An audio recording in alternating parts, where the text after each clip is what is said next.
The party continues. Yeah! Brick by brick, with a touch of calm. It starts right now.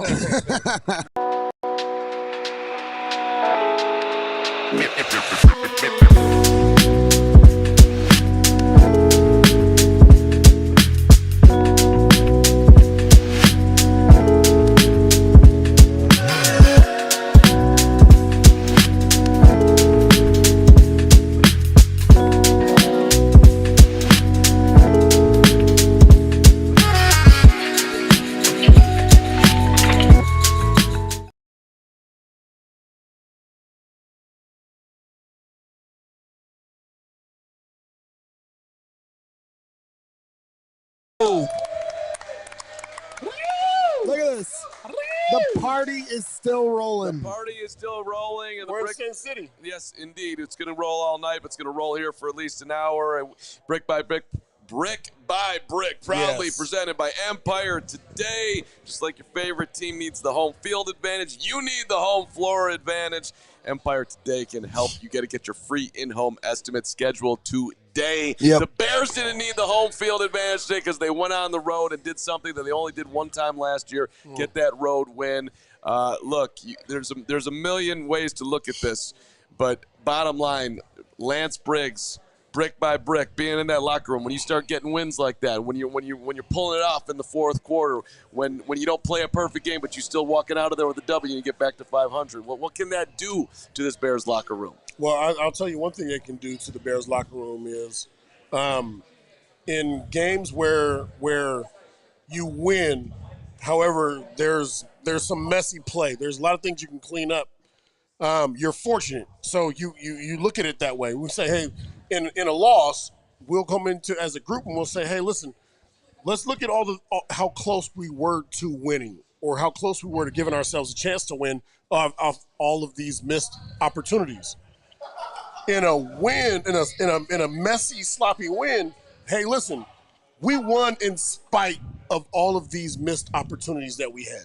So let's change these missed opportunities and let's go against anybody. Let's go against the Chiefs. Let's go against the Ravens. Let's go against these best teams. If we clean our stuff up, we give ourselves a real chance to be a competitor in this league. Yeah, I mean, and shout out to Carm. Shout out to Carm in the bullpen relief here. He's saving me, because obviously we were going crazy in the stands, man. I saved my voice a little bit at the back end of the first post-game show. Shout out to everybody that's tuning in here for Brick by Brick. Your voice sounds great, Brax. That's what I'm saying. It's fine. It's a little fun. We'll see how the rest of the night goes. But, no, I mean, we were just talking about this on Thursday when we were, when Spice Adams and Peanut are giving you crap about the halftime locker room speeches, and we went through some memorable games, and we talked about the Monday Night Miracle. Obviously, a much different caliber team, a Super Bowl caliber team. But if just that game in its isolation, down 20-0 at halftime, it's not pretty. You guys rally the troops, come back. Maybe you shoulda, woulda, coulda, shouldn't have been in it, but there you are, and now you take it. And then the irony of it all, they had an opportunity in that game as well to make a field goal, and they don't. And this one obviously is earned with a blocked field goal, and Josh Blackwell deserves a lot of credit. But, man, when you talk about brick by brick, you talk about building a foundation, establishing a culture, these are those kind of games that can really rally the team together. In games where going into this game, we knew that our run defense was in question, okay? And it didn't stop because of this game. Ashton Jeanty had his biggest game of the year.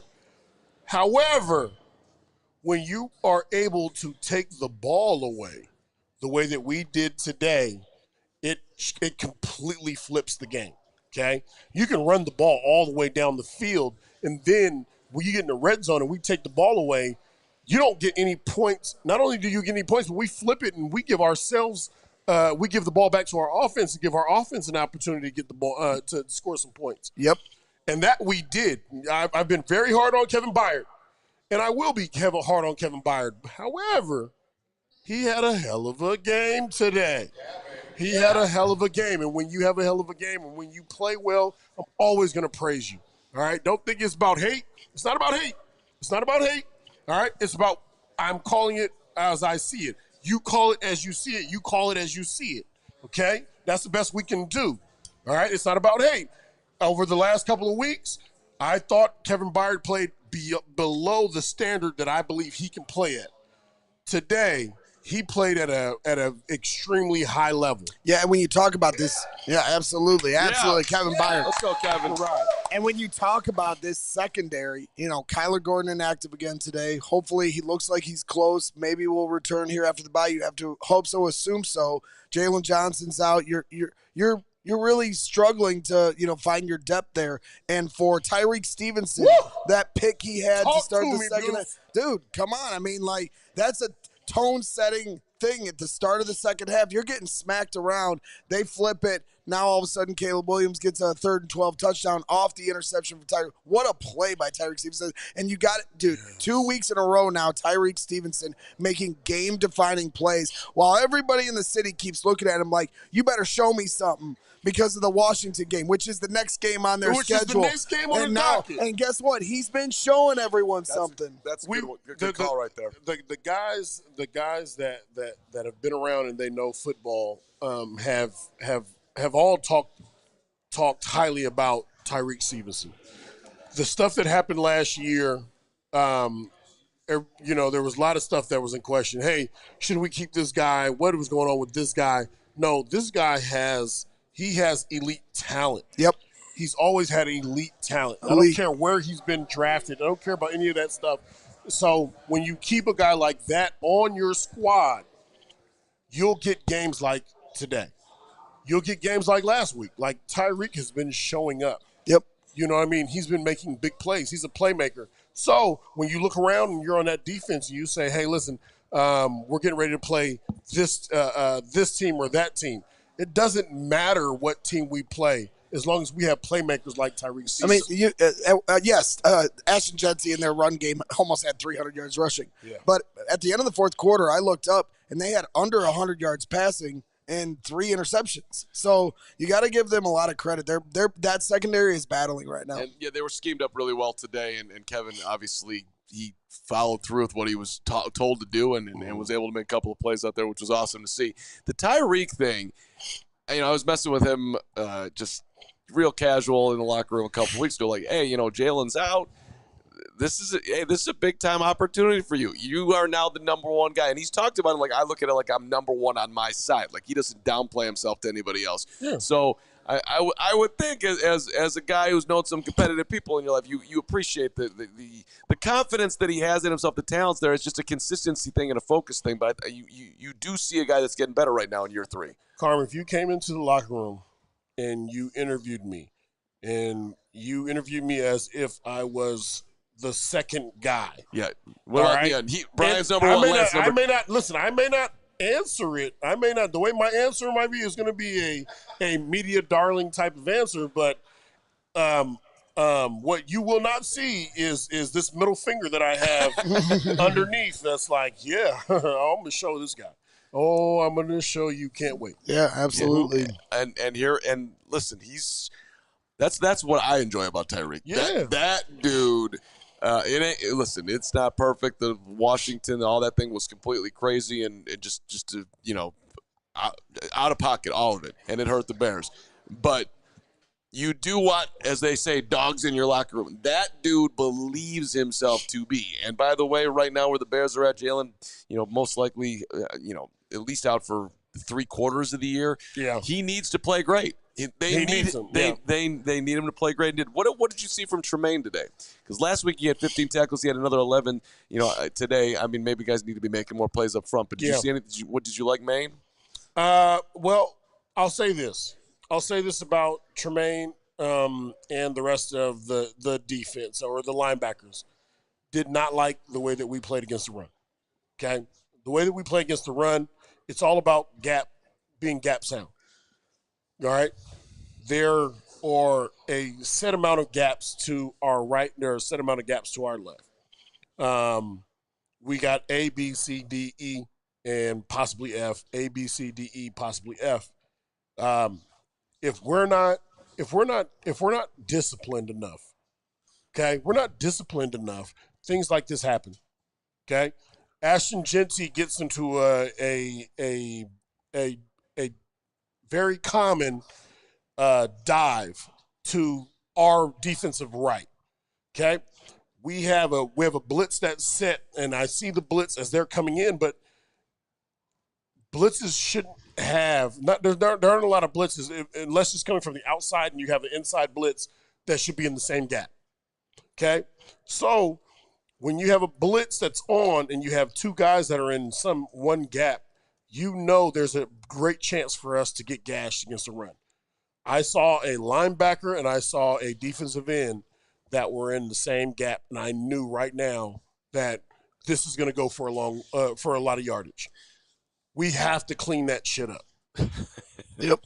Is that 100% on the players, or is there some coaching elements here that potentially could be in play? Okay, let me ask you this.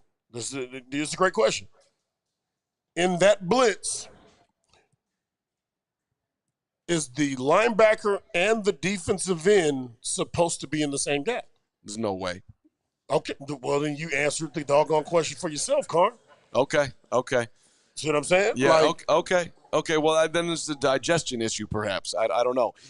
I'll try to, which is bad. You don't want digestion issues. So, Ashton Genty, 21 carries, 138 yards. On the surface, that ain't great. I'm not trying, and I know that I'm not gonna be able to completely clean this up. That's 6.6 yards a carry. But he did have the touchdown run for 64, so that skews things. So if you took it away, it'd be 20 carries, and if you take out the 64, which are now getting late in the night, my math is struggling here, but I looked it up earlier. It was 3.7 yards per carry, and they stopped him when they absolutely had to stop him and forced a field goal late. So there was some moments, is what I'm trying to get to, where they did do things correctly. So maybe that's a little bit of a foundation right there. Well, you have to eliminate the big plays. Number one, you want to eliminate the big plays. However, you eliminate the big plays by being disciplined, man. Like it can never be 10 guys that are doing the right thing, but one not. You know what I'm saying? Like everyone's got to do the right thing. Everybody's got to do their job, Carm. So it can't be 9 guys and 2 guys. Oh shoot, I messed up on that one. Oh, I slipped on that one. Oh, I forgot what I was supposed to do on that one. Right. If all 11 guys know what they're supposed to do, you can't run the ball because all the gaps are accounted for. See what I'm saying? Yeah. No, I got it. No, I was gonna just. There was a play where Ashton Genty dipped his head and he hit Tremaine Edmonds. Tremaine Edmonds caught him. We call it catch technique. It's the worst technique. It's the worst tackling technique ever.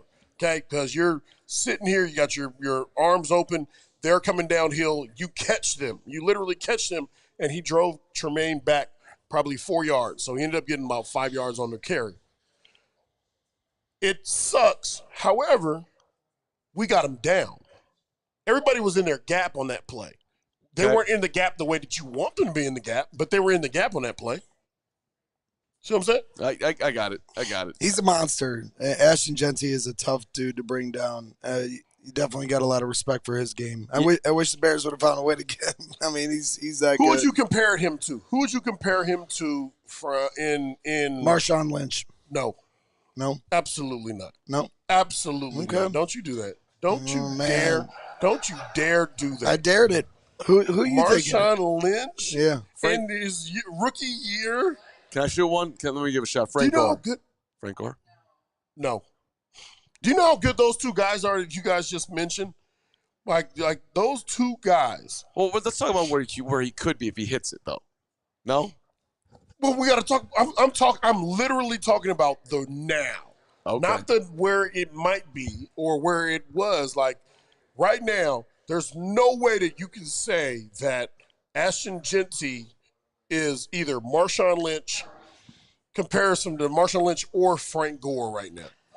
Steven, Frank Gore was. Who are you thinking? That's a good question. There's not a top tier running back that I can think of right now. The way people just slide up, like when you try and tackle him at his legs and they're just sliding off him, that's where it felt like that to me a little bit. You know what this reminded me of? I'm watching him play, live in person for the first time, and it brought me back to that letter he wrote to the NFL GMs. You remember what he said? He said, "It's tackle football. You know what I'm saying? I draft the guy they can't tackle." And today the Bears could not tackle Ashton Genty. He gets compared to Alvin Kamara, LaDainian Tomlinson, Maurice Jones-Drew. No, there's no way. No, do not compare him to LaDainian. Well, I mean, those guys are nasty. Okay. But this guy's picked 6 overall. People are expecting him to be a big-time dude. Are you selling Genty? Maybe, and just maybe Maurice Jones-Drew. And I don't even want to disrespect Maurice Jones-Drew, because none of you guys here at this table had to tackle Maurice Jones-Drew. I'm going to tell you right now. We did not. but Genty does not look like he's fun to tackle. I mean, Kevin Byard would tell you, he tried to haul him down on that 64-yard run. He's like, get out of here. Yeah, he did. That's what you're supposed to do. That's what you're supposed to do. Yeah. All right, let's take our first little interlude here. What comes up as this show moves along here, Gregory? What do we do next? We'll get there. Okay, we'll get there. I'll show you the way. Okay, Bud. You're my laborer today. Thank you, Bud. First, shout out to our friends. Hold on a second here. Let me do this on the. Oh, thank you. Shout out to our friends at Empire Today. Just like your favorite team needs a home field advantage. Your home needs that home floor advantage. Empire Today can help you get it. Empire Today has the flooring experts, the dedicated flooring professionals who focus on flooring every single day. We've all gone to the big box stores. That's not fun. They might have a flooring department, but the person who's helping with flooring is that guy right over there, and he knows nothing. So you don't want that. With Empire Today, you get clear upfront and exclusive pricing, all-inclusive pricing. Schedule a free in-home estimate. I need that thing there, Greg. Schedule a free in-home estimate today, because some things are just better at home. CHGO listeners, you can receive a $350 discount when you use the promo code CHGO. Yes, you heard that right. $350 discount with the code CHGO. Restrictions apply. Visit empiretoday.com/CHGO for full details. 1-800-588 2-300 Empire. Sing it together. Today.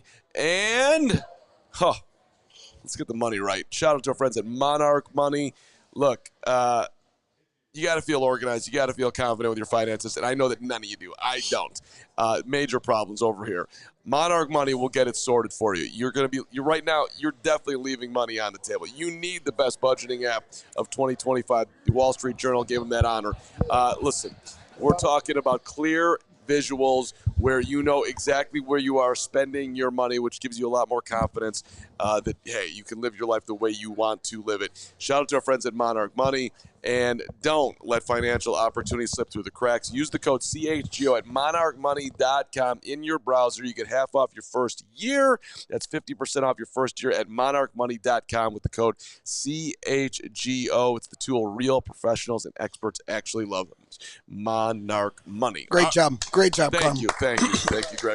Live ad read. Gotta love it. Great job. Going old school here. Yeah, so Well just to try to walk you through kind of what we do here on the Brick by Brick Aftershow, and hit the like button for everybody hanging out, all you fans that are still tuned in later in the night. I'm not sure what the Packers are. And the Packers were losing, dude. They were losing 16-13. I'm not really sure where it's at. Maybe you can get the update, Carm. But yeah, typically, once we get to this point, in our post-game shows on game days. Dallas has the ball in the third quarter, down 4. Okay, so we'll see what happens Inside there. the 20. Okay, well, keep us posted. I always feel a lot of tension.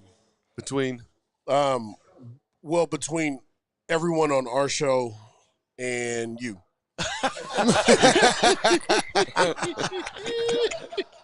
That's what I do. That's what I don't understand that. I'm not here for tension. Do you guys feel tension? Does anybody feel tension? Carb's great. I'm just like I'm like the friendly guy that's just hanging out at the pool and just wants to hang out, to have a chat. I'm not here to ruffle any feathers. I mean, maybe I am, but not yet. I did toss him across the pool the other day. No, Briggs. He picked me up. Power bomb. Went at the power neck, bomb. but it's picked. It dumped Did me you know over. what was going to happen? Yeah, well, when he got that look in his eye, he's coming over at me. I was trying to, and then I mean, it was I hit it was an emotional moment. But then being as tough as I am, I just shook it right off. Fucking right. Yeah. So on our first post game shows, we'll break down what we see out of Caleb Williams. But typically, what we like to do with Ben Johnson being in his first year as head coach, we do what we call the foreman review, and so we'll bring that here to the fold and kind of talk about what we saw from you. You were pretty close to the field, so you might have had an opportunity to hear and see some things you don't normally see because we're at the studio on normal game days. Yep. But let's just start it out with the decision by Ben Johnson, because after the game, it didn't sound like he was saying Braxton was put on the bench because of injury. It sounds like that they made his decision to make a switch at tackle. You have Theo Benedict slide over to the left side and Ozzie Trapillo slide over to the right. And that's a pretty ballsy decision when Max Crosby's wrecking the game. And I have to go back and watch the game, but it does feel like they had some answers in the second half, the best answers they possibly could for Max. Yeah, it worked out.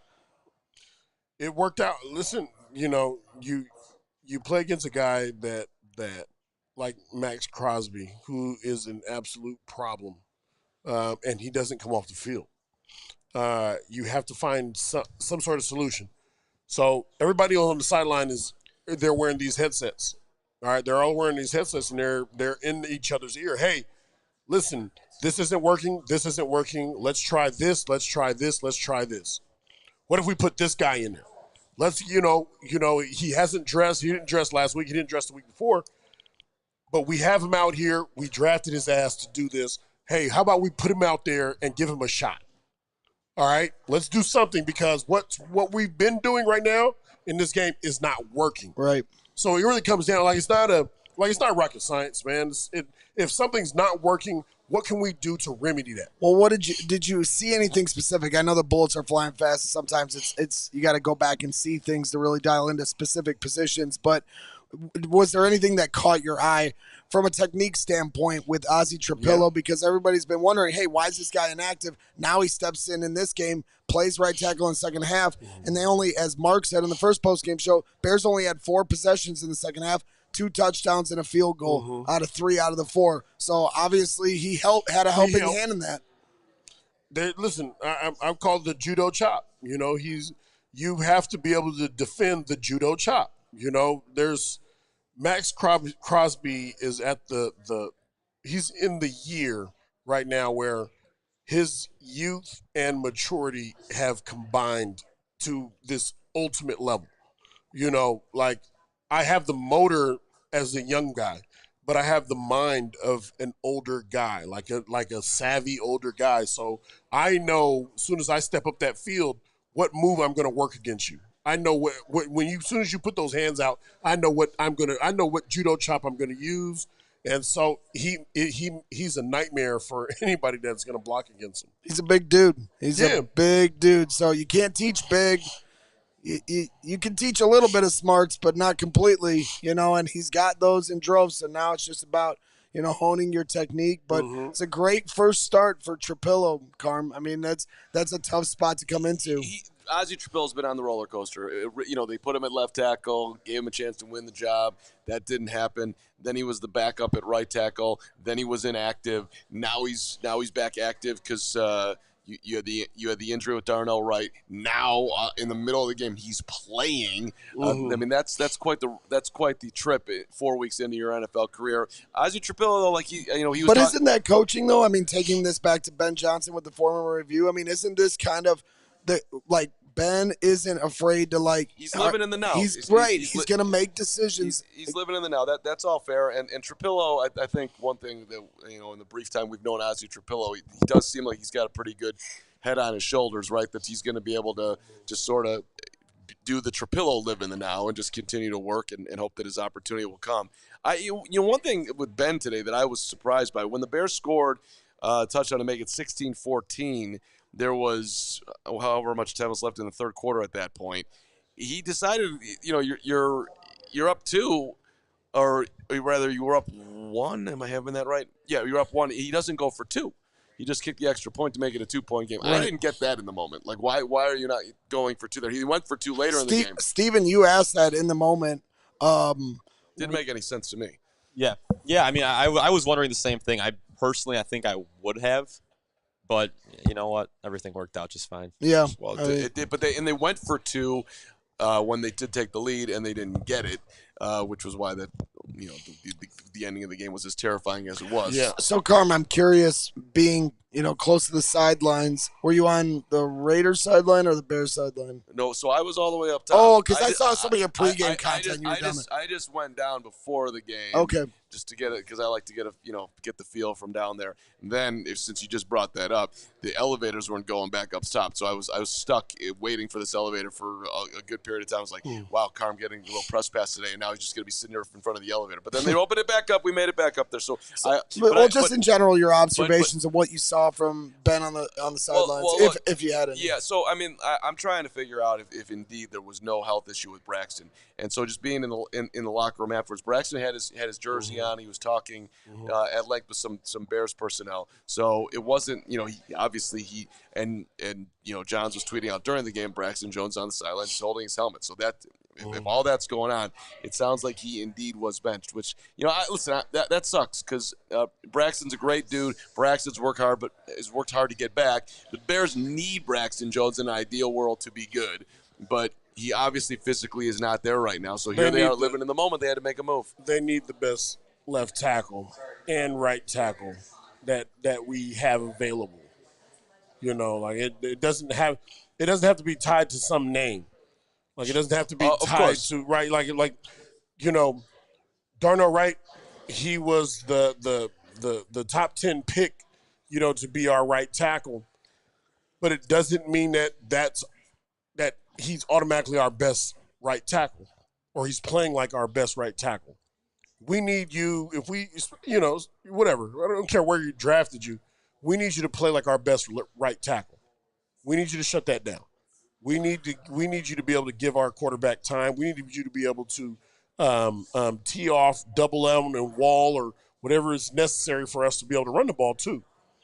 You would think, though, in a game where you don't have Darnell, you would be more likely to lean on Braxton just because he's been there versus all right, screw it.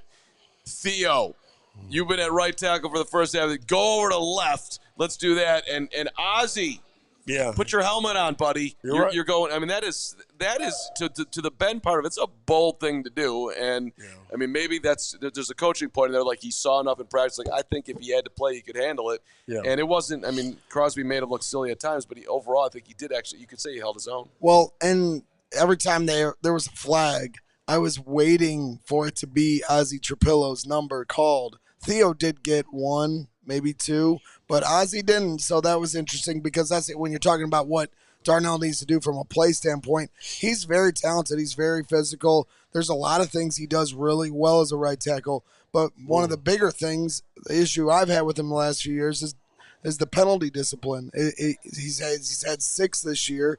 Not all penalties on our linemen. Sometimes it's on the quarterback. Sometimes it's not. So I understand that, and you'll never know unless you're in that room. So I try to acknowledge that. But at the same time, didn't hear Ozzie Trapillo's number called on any of those penalties. So that's another good sign. Yeah, sure. And it was funny in the locker room post game. I won't name the reporter's name, but he went up to Benedette's locker to interview Benedette, and it wasn't Benedette that was at the locker. He thought he's like, and then so the Luke Newman was like, yeah, that I'm not Theo Benedict, sorry. So point being that locker, like, these guys are He's so a lot new. nicer than what I was. I wouldn't have said sorry. What would you have said? I would have said, like, you're in the wrong place, asshole. This is the wrong spot. But but he was in front of the Benedict locker, so he shouldn't have been in front of that locker. He should have respected Benedict's locker. What are we doing here? What are we doing? All right, what are we doing? All right, we're not. This is where the tension comes in. Right. This is what he does. So locker room is one of the last places that we have as players that it's an absolute non-judgment zone. Mm-hmm. So whenever you hear any kind of judgment that comes into the locker room, you have a problem with it. You don't want a place where you're being judged by your dress, by your thoughts, by physically, anything that you do physically, like where your placement is in that locker room, you want that place where it is free. Sanctuary. It's a sanctuary. Yeah, 100%. Yeah, no doubt, no doubt. It's a must. I look at it like the most exclusive country club. You get to go, because it's. I mean, how many people play sports? You all get to go into that room and have your name on a locker and a jersey with your name on it, and dudes there that are hired to make sure you're as comfortable as possible, so you can go out and do your job.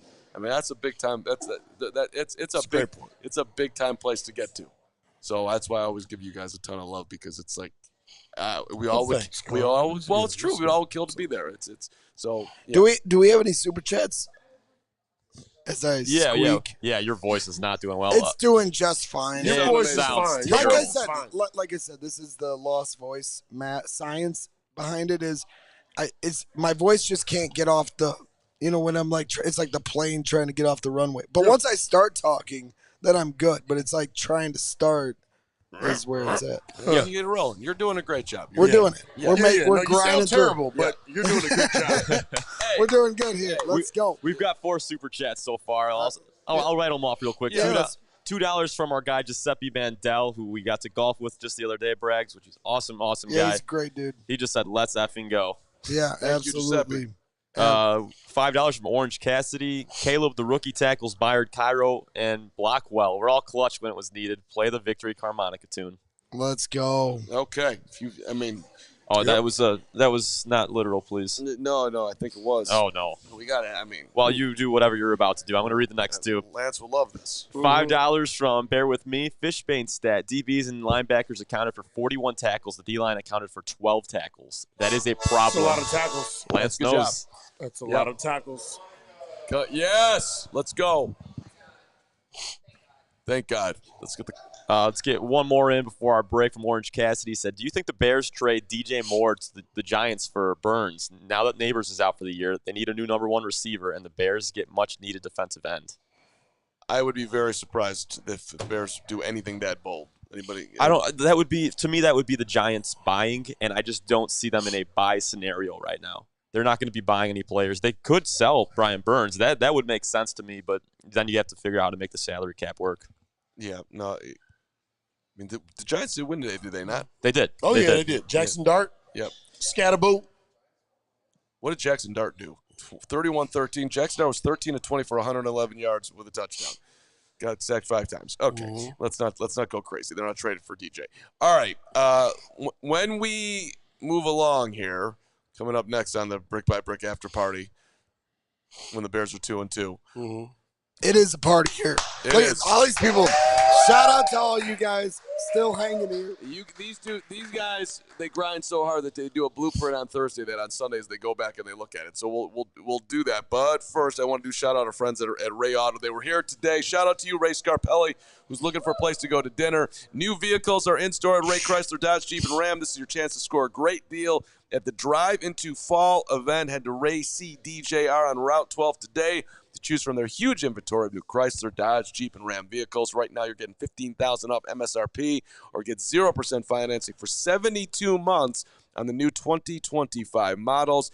Plus, they got 125 vehicles, all priced under $20,000. Get yourself a good value there. Friendly team of brand experts, the team at Ray CDJR is there to help you during each step of the car shopping journey. Plus, they do prioritize affordability. You know you're not overpaying for a vehicle. The one you need, they've got it for you. It's the Ray Price Promise. You can shop confidently. No add-ins, no hidden fees ever. For more information, visit Ray CDJR today or on Route 12 in Fox Lake or online at raycdjr.com. Serving the community since 1963 as my unbelievable. That's okay. Don't worry about that. We'll just have a little situation, but we'll rectify here. If the computer goes a little bit crazy here, but I got it. Oh my God, our friends at Shady Rays. What's up, Shady Rays? You know the moment. You got any Rays over there, Braggsy? I do, actually. There you go. You left your sunglasses over here at the Mandelay Bay Beach, and you can't find them. This guy's gonna find them. But if you didn't find them, maybe you left them over at ALLCITY because you were jumping up and down when the Bears won today. That's right. They'll send you a pair of those right No questions asked. I'm looking good. He looks amazing. Shady Rays is the eyewear that has your back. It's the eyewear that looks amazing. They're good looking. They're polarized. They're durable. They're not stupidly expensive. And we have teamed up with Shady Rays to give you an exclusive offer. You go to shadyrays.com. Use the code CHGO. 35% off. Polarized sunglasses. Try for yourself the shades. Rated 5 stars by over 300,000 You know people. what? This is the Brick Aftershow. You're just sneaking these toots in here. That wasn't agreed upon. You don't like that either? I mean, I typically like the harmonica. However, it is a distraction in the Brick by Brick. It's a distraction in the Brick by Brick. Okay, we don't need. I don't need you guys distracted. I need you focused. I need. We got 4 games in. That means there's 13 games to play here. Yep. Long season in front of us. Do you guys want to go over the blueprint of how you thought this was going to go down today? Did it fit to were your thoughts on point? Give me a breakdown on where you thought this was going to go and how it actually went. Yeah, I mean, we do have the blueprint that we do here every week, and we have some different ones. So, Steven, if you want to pull it up. Yeah, I got it off here. Yeah, thank you, sir. So the blueprint, the 6 different keys that we had to winning this game. Briggs, you said make Raiders one-dimensional. Yes. And you also said pass rush must get home. It has to. It has to.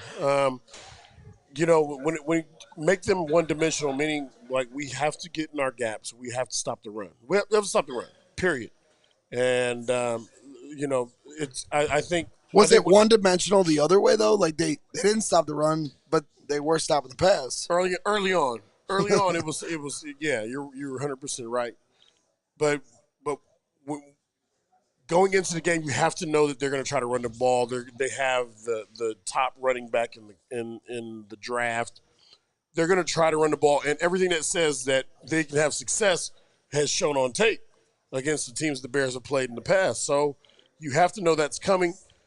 The best way to shut that down is to be gap sound in the very beginning of the game, because what happens is when you shut down their run in those first 15 plays, they go away from it.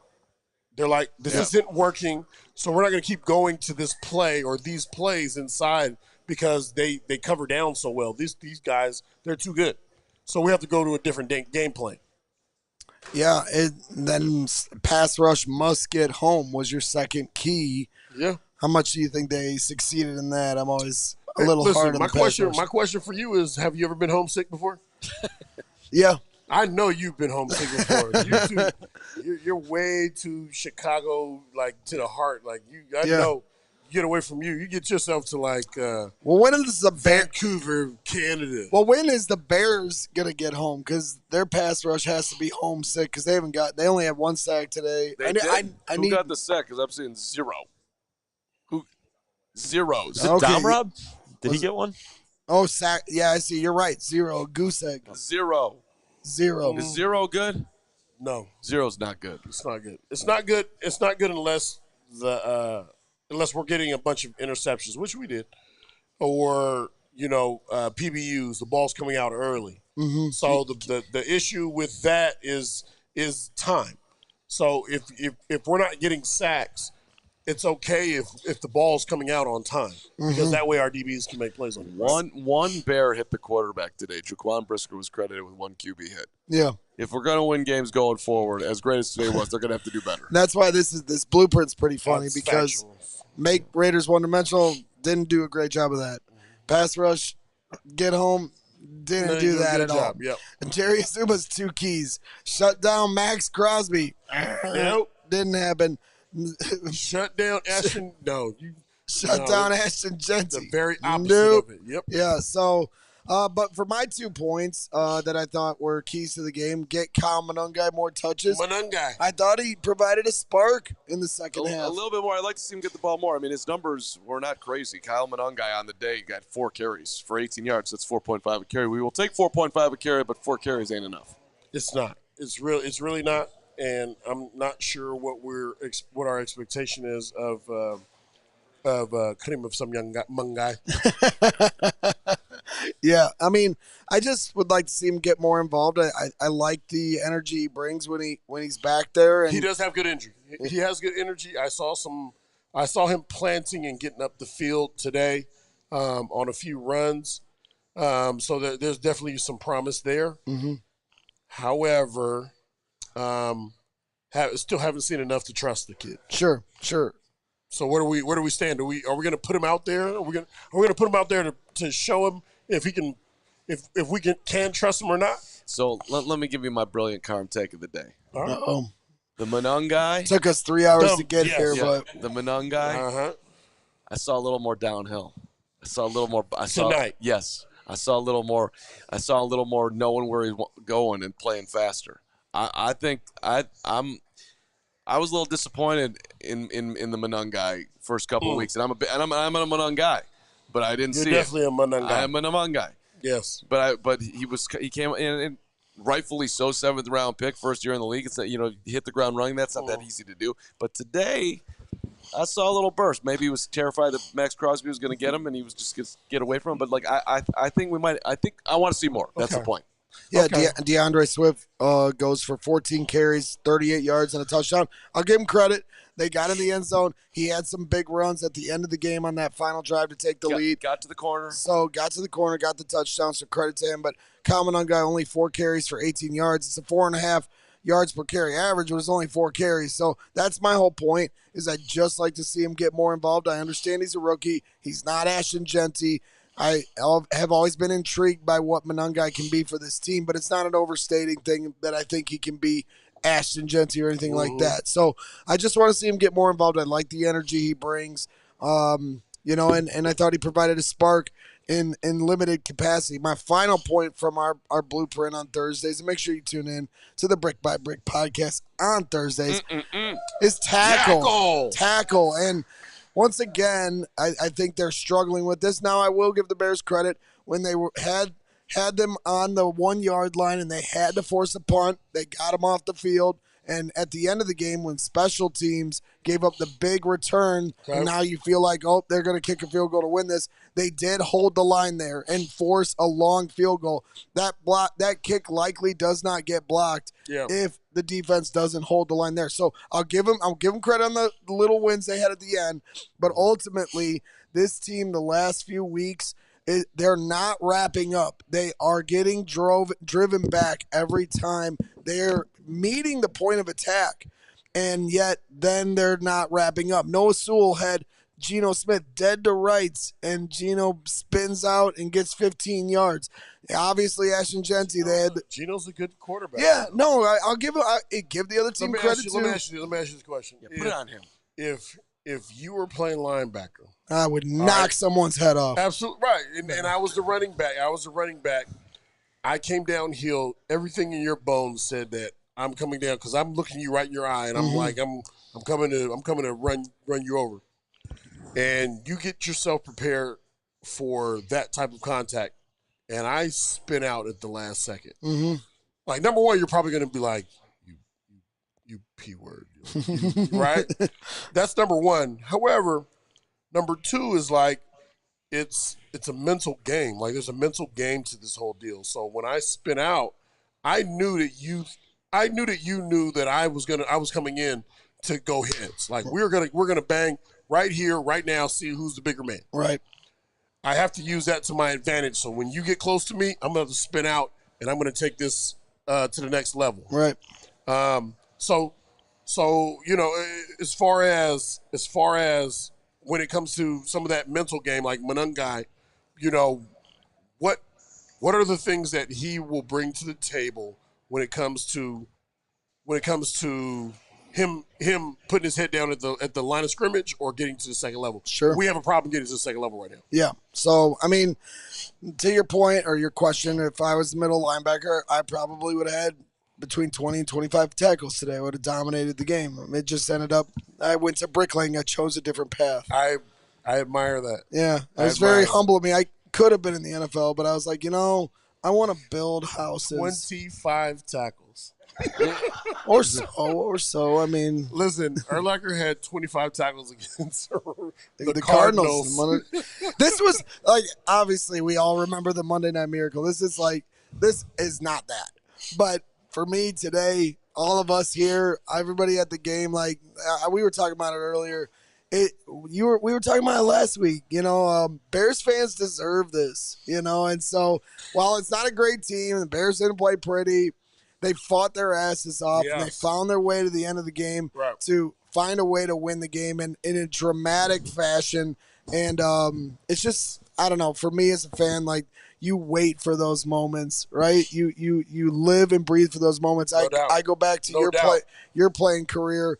Aaron Rodgers' first start against you guys, it was the coldest recorded game in Soldier Field history. Cold as shit. I'm all the way up in the the nosebleeds. The beer is freezing in the cup before you could drink it. And how pissed were you at that? Well, for 4 quarters, you guys were getting your butts whooped. Nothing was happening. Nothing good was happening. Then all of a sudden, a forced fumble on the sidelines from you and Urlacher chasing down, who was it, James Jones? James Jones on the sideline. You guys don't give up on the play. Knock the ball out. I think Peanut falls on it just barely inbounds. No, it's Tim Jennings. Tim Jennings grabs it. Tim Jennings rolls right, falls in, and then you guys block the field goal in overtime to win the game. Who blocked the kick? It's been a minute. I don't know. It's been a minute. It's been a minute. It's like 20 years. So, I mean, it's a while. Yeah, but it's a while. Don't stress my brain like that. Yeah. But it was like, for you as a player, like for us as fans, we live for those moments. But for you as a player, when you're fighting through, you're getting smacked around for 4 quarters, but you find a way at the end to make that play. Like, what is that like for you? I mean, you never have to be motivated I never had to be motivated as a full grown man. Mm-hmm. I don't even think I needed to be motivated, as a kid, after I realized competition. Like, you're competing in everything that you do. So, there were times where we're competing over throwing trash into the trash can. Of course. And it's always, hey, who can make this shot? Who can do this? Who can do that? So if you're a competitor and you grow up as a competitor, that's what drives you, So when you get to the highest level, it doesn't change for you. Like I look at Ed Reed. I really admire. I think Ed Reed's the best safety to ever play the game. Great guy. You know what I mean? Love Ed Reed. And the way that Ed Reed approached the game, like he's always competing. There's never a moment that I'm not competing. You saw him, he was in special teams and he blocked the guy. Guy got the best of him, but he ran his ass off and he clips the guy. He clips the guy on the back end because he's an ultimate competitor. The play's not over. There's so many things that happen within 8 seconds, 6 to 8 seconds, whatever it is. So, those guys, myself, you are driven off of competition. And competition, if you'll never let the guy that's in front of you just beat you. You'll ever do that. Allow that. Speaking of what you're underlining here, do you like the compete level that you're seeing from the Bears right now? Are you seeing an intensity that you appreciate? Yeah, I mean, yes and no. I like the intensity level that I think the Bears played with today. There were a few weeks ago where I was not happy, and I think we all saw it. I think everybody saw it, and it was like 52 points were scored on us, right? And our defense looked like they weren't tied into it. It was like, oh, hey, if you want to score, go for it. Go for it. So now, I think we're at a point now where today our defense they were flying around, and it looked like it mattered. Everything mattered. Yep. It has to be every play. That has to be the rest of the season. The Cowboys just ran it in for a touchdown and now lead 30. They lead 30-20. Well, the extra point still has to be kicked, but about to be 30-27 with 4 minutes and 50 seconds left in this game. I mean, you just never know in the NFL. I mean, if they go down today after being 2-0, you lost a horrible game to the Browns. It was just like ridiculous that they dropped that game, especially the way they did with Jordan Love throwing an interception in his own end. Looked which all he had to do was throw it away. They win the football game. And now you're going to go lose to Dallas, so the Bears just kicked? Well, we'll see. I mean, there's still 5 Sure. minutes to go. But still, I actually kind of find it funny with some of these primetime games after the Bears games, how it either makes you feel worse or feel better about the Bears game you just watched. And after week 1, when the Bears lost to the Vikings, and then the next week, the Vikings look terrible against the Falcons, and you're like, oh, that makes me feel worse about the Minnesota game. But then when they lost to the Lions the way they did in embarrassing fashion, then the Lions go beat the Ravens. You're like, oh, I feel a little better. You know, like Lions are playing great football. It gets tricky. Right. And so now in this tricky, game, right? and then in this game, you know, the Cowboys, everybody's writing that win off last week because how terrible the Cowboys are. But hey, now look, they're giving Green Bay, who everybody was crowning a few weeks ago, want to talk about crowning them. And, you know, so it makes you feel a little bit better about how you beat the Cowboys so handily when the Packers are on the ropes right now. Well, speaking of crowning, and no one's doing it today, but I figured like we could kind of flip over and get you 55 and you, Gregory. Yes, sir. I mean, we haven't even mentioned the quarterback yet. We're 45 minutes or whatever we are into the show today. So I'm curious what you thought of 18's day. Did he take a step forward today? Was it lateral? I mean, I gave him a game ball because hey, you go down and score in the fourth quarter when you absolutely have to have it. You got to give your QB some props. But it was uneven, I guess you could say. With that, how did you look at it, Lance? I have Caleb down right now for 3 misses that were on him. You know, a week ago I had him down for 5. So 40% better. 40%. That's an improvement. That's an improvement. Are we where we need to be? No, I don't think we're where we need to be. But I'm optimistic. I'm optimistic, and I hope you guys are too. I know you guys are. I know you guys are all optimistic. I am very optimistic. I'm going to be partying all night. That's how optimistic I am about this win. But, hell yeah, we're doing it. No, I continue to say it. I'm trying not to focus so heavily on the win-losses, the win-loss column. And, all right, they're 2-2 now. That's great. I'm excited. I can't wait for after the bye, see we get a little revenge on the Commanders. I would love for them to win 9 games. I'd love for them to make the playoffs. All that being said, to watch these first 4 weeks in little increments of growth and development, and you're clearly seeing the coaching is resonating with Caleb Williams. For them to come out of the second half, Tyreek Stevenson certainly set them up with a nice interception, but on 3rd and 12 to throw a frozen rope to Roma Dunze, that was a big moment in the game.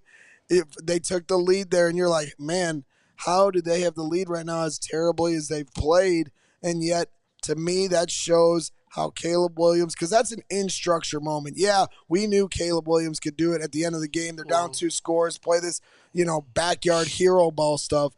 But can you respond in the adjustments in the middle of the game, in structure, and throw balls in stride? And in that moment, he did. And then at the end of the game, for the Bears to go on an 11-play drive, Caleb was showing composure throughout that drive, getting yards on his own when he needed to. Like, we know he can do those things, but now doing it with Ben Johnson, it matters more. Whatever he did last year, cool, but that's where the coaching staff is no longer here. To see Ben and Caleb building trust within each other, to see them having little increment of growth, that's all I really focus on throughout the rest of this season. If it ends up being 9 wins, so be it. If it's something else, if I keep seeing this development and growth, that's going to be the thing most encouraging for me. So one thing that I'm kind of just noticing with myself watching him, when he's in trouble in the pocket, I think he's getting out of it because it's weird how he senses who's where, but he kind of knows how to jump this way and jump that way. And then all of a sudden when he does break out, his speed is actually underrated. He's able, because if he just has a little step on a defensive end, and some of those dudes are awful fast. You have to be in that position and the strength. He's able to outrun them. It's been fairly impressive. Just to sort of picking up something when there isn't anything. Now he's also yeah. Go ahead. I know you don't want him. I know you'd rather. Let me ask you this question. Yeah, go ahead. For all the times that he scrambles out of the pocket, is he throwing the ball on time? No, of course not. He's not. Right. No. So every time that we see him scramble or do this and that, make this move, this juke move, that move to avoid the rush, That's also another moment where we're saying you didn't throw it on time. You didn't get back, make your read, and throw the ball. And so if you're not doing that, is that how we're coaching it, or is that your, I don't want to say your limitation, but is that who you are as a quarterback? He today, I thought the negative on Caleb today was that there was just a lot of times where, to me, it looked like he wasn't exactly sure exactly what he wanted to do, which then it got into the off schedule, and now he's running around, and generally it didn't work out great. But when he had to pick up yards for first downs, I mean, he had some huge scrambles, put him in a position to pick up a first down and ended up working out. And he wasn't perfect. There's things that he's got to clean up. There were some drops. Cole Kmet had some drops. DeAndre Swift had a drop to start the game. That was bizarre. The ball hit him in the helmet, though. So, I mean, to me, he's got some responsibility. I mean, you talked about it on the first postgame show. Him throwing across his body back to the middle of the field. That should have been a pick six. And if it was, that was ball game. So he got lucky there. And like you said, I thought it was great how you said it. He's gonna get away with some of those moments because he believes it and he has the vindication in his arm. I'm gonna throw this thing. Yeah, I'm gonna do some even shit at that people haven't seen even before. at the end of the game, he tried to fit one into Cole Kmet in the front right pylon. He wanted Cole to come a little more forward. Cole kind of stayed in the end zone, and so he tried to fit it in. And so there's things in moments like that where I feel like he's still trying to figure out how he needs to do things. But ultimately, as I said, little increments of growth. So it's just been encouraging these 4 weeks. And I'm all in for Ben Johnson, man. And Caleb's lucky that he came here. We as Bears fans are lucky that he came here. The Bears organization is lucky that he came here, and I think he's going to do great things here for this organization. So it's going to be fun to watch this going forward. As we're rounding third on the Brick by Brick after show, really appreciate you guys here. There's some diehards that stuck it all the way out. We're 2 post-game shows in. I mean, this has just been an incredible day. We're certainly going to have some fun tonight. But we're going to finish our shows. Obviously, we have a couple more Super Chats, I think. But we always give out a Hard Hat Lunch Pail Award. Each of us can have a nominee. So, Carm, we'll start with you and work our way back to the meatball, but who would you give your Hard Hat Lunch Pail Award to? Well, since you're letting me go first, I'll take an easy one, and that to me is the left tackle, right tackle, do anything from above, coming down from the north, the Canadian Eagle, Theo Benedict. Give him some credit. Hey, get in there and start. And now go over and play left tackle and deal with that Max Crosby guy as far as the hard hat. Yep. I appreciate what Theo's doing. So, if he continues to get opportunities, I actually think that he'll continue to get better. I'm a believer in the Benedict. We'll see how they employ him going forward, but he can get my hard hat today. Briggsy, who's your hard hat lunch pail going to? My hard hat lunch pail is going to Billings. I thought he was, at times he was very, very dominant. His knockoff on that center was impressive. You get knockoff like that. Like we're disruptive in the backfield, and it really cleans it up for everybody else. And so whether he made the play or he didn't make the play, he created what the defense was able to do against the run. Okay, and then my hard hat lunch pail award goes to Ozzie Trapillo. For those of you that want to write off Ozzie, played 7 snaps. That's awesome. Yeah, the guy. Yeah, I love it though.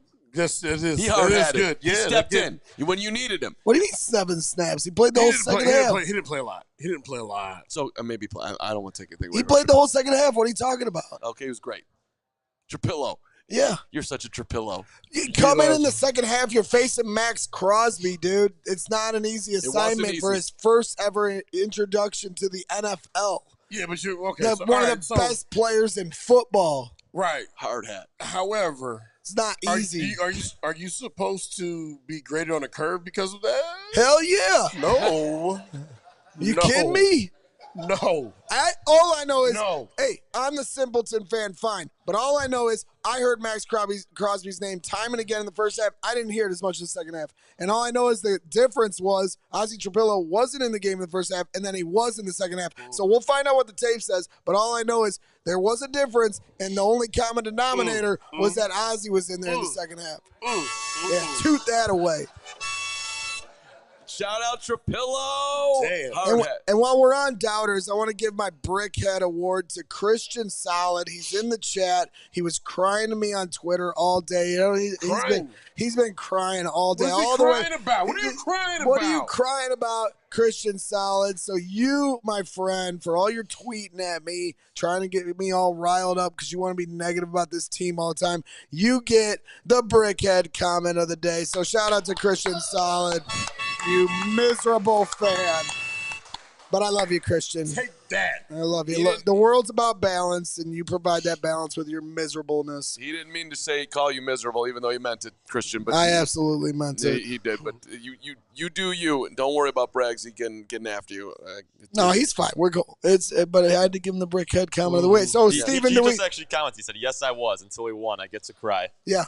Yeah. So, hey, at least he owned it. And I love Christian. I was just giving you a hard time. But let's finish it up, Steven. We got a few more super chats in here, and then we'll wrap things and go hit the craps table. Craps table. Okay. All right, Nico Suave, who I feel so bad for. He is trying to find us here right now, and he is in all of the wrong spots. And I'm so sorry. He sent a $50 super chat. He said, "Let's effing go, Bears. Bear down. We are so back, baby. The atmosphere over there was absolutely amazing. I had so much fun. The atmosphere there was he put it twice. Oh, love the atmosphere. It was unbelievable. You, Nico. Hey, we're going to be in the Mandalay. Find us somewhere. We'll also be doing 2 shows here tomorrow. We'll be doing Hogan Johns and also CHGO Bears. So, Nico, you got a second chance to find us. Yep, a lot of bricks. Yep. So that I think wraps things up. We got more super I'm chats, sorry. Yeah. Our GM, Jake Flanagan, chimes in here with a $5 super chat. Shamar Turner and Dom Rob flashed a few times in the second half. You see the same? Dom Rob had a big flash late. That was a huge play by Dom Rob in the backfield. So that's a good call out right there. Yeah. I didn't see the same with Shamar, but that doesn't mean it didn't happen. I'm sure it did. We got Kelly Witten sitting right here. Yes. Dr. Bunny. Dr. Bunny out of nowhere. She said $10 super chat. She says, Gene and I are here for the Carmonica. It's been a long day in Las Vegas, and we need this entertainment. Can we get a Lance, Greg, Steven sing-along? A sing-along? What would you guys like? You know, let me get something good going on here. Mary had a little lamb? I don't Mary had a little lamb. You can't play anything on that. How about we do We Are the World? Okay, ready? What? 1, 2, 3. We are the world. We are the children. We are the ones who make brighter days, so let's start giving. There's a choice we're making. We're saving all our lives. It's true to make a better day. It's just you and me. We are Bears fans. We are Bears fans. Woo!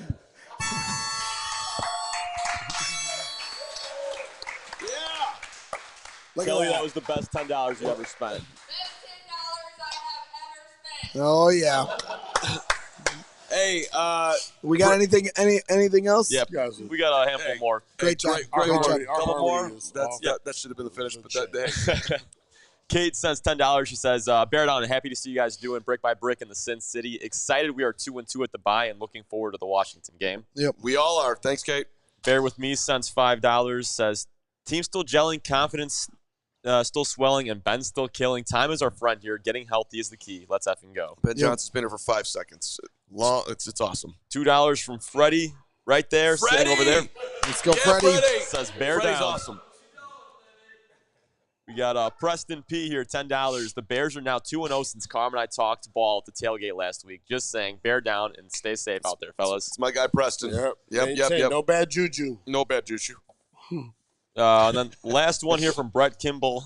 He $20. He says, watching live and loving it. So awesome to meet Lance Briggs, CHGO crew and fam. Let's go Bears. Yeah, people love taking photos with you today, LB. Yes. Well, we appreciate you, Lance, taking the time with the fans, and we appreciate every single one of you. I mean, I know you guys keep coming up to us and talking about how much we mean to you, and we understand that. We this is why we do this. This is for you guys, but I just want all of you to understand that we are eternally grateful for your support. These kind of trips and these experiences and the tailgates and everything we do. We're going to have a watch party at Joe's on Weed Street, October 26th.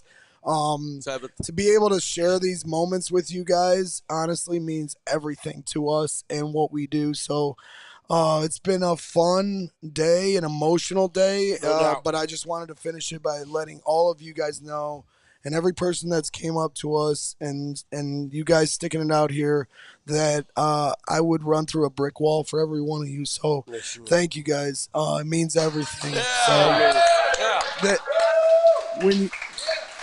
The Bears are building a foundation. We've built our foundation at CHGO Sports, but you guys are the bricks, and every brick is building this house. I'm serious about this, and without you guys, we're not building anything. So make sure you get your name etched in over those bricks too. That's right. And I'll start handing out bricks if I have to. And let me tell you, for those of you who are going out tonight in the Vegas, if you find him at 1 o'clock, he will talk to you in ways that you will never experience. That was nothing. Listen, don't listen. Don't do that. Don't do See, that. he does the tension thing. He does the tension thing. I'm telling you, it's just going to get better. You're going to raise the bar. That's all I'm saying. If you see me out, listen, do what you're doing. Continue doing what you're doing and mind your damn business, all right? He is the calm. Because that's what I'm going to do. I'm going to mind my damn business. He is.